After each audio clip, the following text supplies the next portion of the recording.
संबलपुर में आरंभ होईछि द्वितीय संबलपुरी धनुयात्रा 5 दिन धरी यात्रा चलिबाकु थिबा बेले संबलपुर गंगाधर मंडप मथुरा नगर में परिणत होईछि।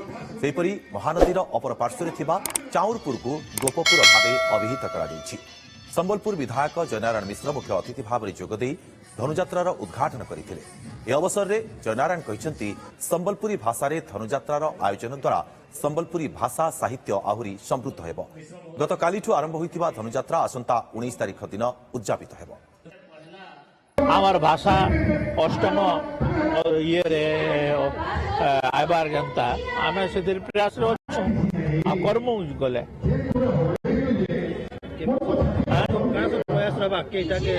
एटा गोटे भाषा आंदोलन है। सम्बलपुरी भाषा आंदोलन रो एटा अंश